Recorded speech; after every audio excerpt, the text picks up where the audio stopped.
اور اس کی بیٹی کو دل سے قبول کیا اور ایک سگے باپ کی طرح بیٹی کی تربیت کی۔ اس نے کبھی اس کو یہ احساس نہیں ہونے دیا کہ وہ اس کا سگا باپ نہیں ہے۔ خالدہ کی بیٹی رابعہ 16 سال کی تھی جب اس کے باپ نے اس کی شادی اپنے بھانجے سے کر دی اور 1 سال بعد اس کا انتقال ہو گیا۔ رابعہ کی ساس اپنی بھابھی یعنی خالدہ سے بہت جلتی تھی۔ بھائی کی زندگی میں تو وہ کچھ کر نہ سکی، مگر اس کے انتقال کے بعد اس نے اپنے پر نکال لیے۔ اس نے رابعہ پر سختی سے پابندی لگا دی تھی کہ نہ وہ ماں سے ملنے جائے گی اور نہ خالدہ اس سے ملنے آ سکتی ہے۔ رابعہ ماں سے ملنے اس کی وفات پر ہی گئی۔ رابعہ کا اب شوہر کے علاوہ اور کوئی نہیں تھا اور اس کا شوہر بھی بہت نیک انسان تھا، مگر رابعہ کی نند اچھے کردار کی لڑکی نہیں تھی۔ رابعہ کے ساتھ سارا دن محلے پڑوس میں پھرتی تھی اور اس کی بیٹی محلے کے ایک لڑکے کو گھر میں بلا کر اس سے باتیں کرتی رہتی تھی۔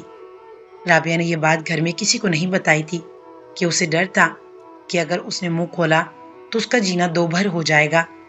اس نے سوچا جو جیسا کرتا ہے ویسا بھرتا ہے، مگر سچ تو یہ ہے کہ اکثر برائی کرنے والا تو بچ جاتا ہے مگر چھپانے والا پھنس جاتا ہے۔ ایک روز دوپہر کا وقت تھا، رابعہ کچن میں کھانا بنا رہی تھی کہ اس کی نند بھاگی آئی کہ بھابھی مجھے چھپا دو، ابا اور بھائی آ گئے ہیں۔ رابعہ نے اسے اپنے کمرے میں چھپا دیا اور وہ خود بیٹھک کی طرف گئی تو دیکھا کہ اس کا شوہر اور سسر ایک لڑکے کو مل کر مار رہے ہیں۔ وہ یہ نظارہ دیکھ کر خوفزدہ ہو گئی۔ سسر اور شوہر نے اب رابعہ کی طرف رخ کیا اور پوچھا کہ تم سارا دن گھر پر ہوتی ہو، تمہیں نہیں پتا کہ گھر میں کیا ہو رہا ہے اور تم نے کہاں چھپایا ہے کرن کو؟ وہ رابعہ کے کمرے میں الماری کے پیچھے چھپی ہوئی تھی۔ انہوں نے اسے ڈھونڈ نکالا اور گھسیٹتے ہوئے باہر لائے اور پوچھا کہ تجھے یہاں کس نے چھپایا ہے؟ کرن نے ہاتھ کا اشارہ رابعہ کی طرف کیا۔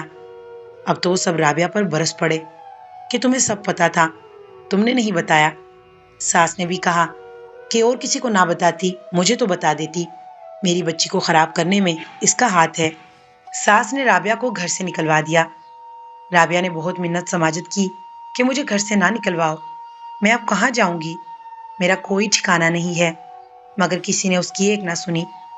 رابعہ جیسے کیسے کر کے اپنے ماموں کے ہاں لاہور چلی گئی، مگر جب مومانی نے اس کی کہانی سنی تو کہنے لگی 2-4 دن کی بات ہوتی تو انسان برداشت بھی کر لیتا ہے، مگر یہاں تو عمر بھر کی بات تھی، کون بھرے گا ساری عمر؟ شریف زادی ہوتی تو ایسے کون نکالتا؟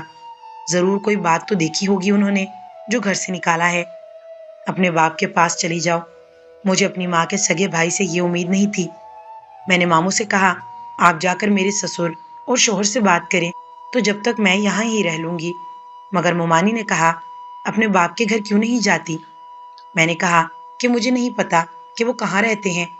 تب ماموں نے کہا کہ آؤ میں اس کے گھر تمہیں چھوڑ آتا ہوں، اور مجھے میرے باپ کے دروازے پر چھوڑ کر ایسے بھاگے جیسے جان چھڑانا چاہتے ہو مجھ سے۔ دنیا کا پتہ تو باہر نکلنے سے چلتا ہے۔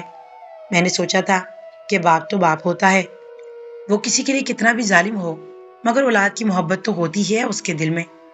گھر میں داخل ہوئی تو سامنے سوتیلی ماں بیٹھی تھی۔ پوچھنے لگی کون ہو؟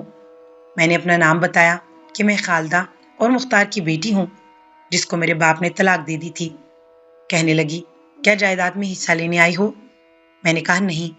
اتنے میں میرا باپ بھی ساتھ کے کمرے سے نکل آیا، باہر آ کر پوچھنے لگا کہ کون ہے؟ میں نے کہا بابا جان آپ مجھے کیسے پہچانیں گے، آپ نے تو کبھی مجھے دیکھا بھی نہیں۔ وہ کہنے لگے مجھے کیا پتا کہ تم میری اولاد ہو بھی کہ نہیں، جب مجھے یہی نہیں پتا تو میں کیسے آتا دیکھنے۔ ان کی یہ بات میرے دل پر لگی کہ وہ اپنی ہی اولاد کو پہچان نہیں پا رہے ہیں۔ انہوں نے میرے آنے کی وجہ پوچھی تو میں نے مختصراً ساری بات بتا دی۔ سوتیلی ماں نے کہا آج کی رات رہ لو یہاں، کل تمہارے رہنے کا بندوبست کر دوں گی۔ وہ رات میں نے اپنے ہی باپ کے گھر اجنبیوں کی طرح گزاری۔ صبح میرے اٹھنے سے پہلے ہی میرا باپ چلا گیا تھا۔ سوتیلی ماں کے پاس ایک بوڑھی عورت آئی اور اس نے کہا کہ کہاں ہے وہ لڑکی جس کو تم رکھنا نہیں چاہ رہی ہو؟ سوتیلی ماں نے مجھے بلایا اور کہا کہ تم ان کے ساتھ چلی جاؤ، یہ رکھیں گی تمہیں اپنے گھر میں اور تمہارا باپ تمہیں دیکھنے کے لیے آتے جاتے رہیں گے، تم ان کی خدمت کرنا۔ اس بوڑھی عورت نے جب مجھے گلے لگایا تو مجھے بھی کچھ ڈھارس ہوئی۔ وہ بوڑھی عورت ایک بہت بڑی کوٹھی میں رہتی تھی میرے علاوہ 2 لڑکیاں اور تھیں وہاں پر، وہ بھی میری طرح ہی بے بس تھیں۔ بوڑھی عورت نے کہا، تم خالدہ کی بیٹی ہو نا، جس کو تمہارے باپ نے میری بیٹی کی وجہ سے طلاق دے دی تھی اور میری بیٹی کو بھی مجھ سے چھین لیا تھا۔ مجھے سر چھپانے کے لیے چھت تو ملی تھی، مگر آبرو مندانہ نہیں۔ یہ بوڑھی عورت لڑکیوں کی آبرو بیچ کر اپنا گزارا کرتی تھی۔ اس بازار میں رہنے والی عورت کو برا کہنے والوں سے میں یہ پوچھنا چاہتی ہوں کہ اس بازار میں عورت کو پہنچانے والا کون ہے؟ کون ہے اس کا ذمہ دار؟ اخلاقی اور سبق آموز واقعات کے لیے چینل کو سبسکرائب کر کے نوٹیفیکیشن آن کر دیں۔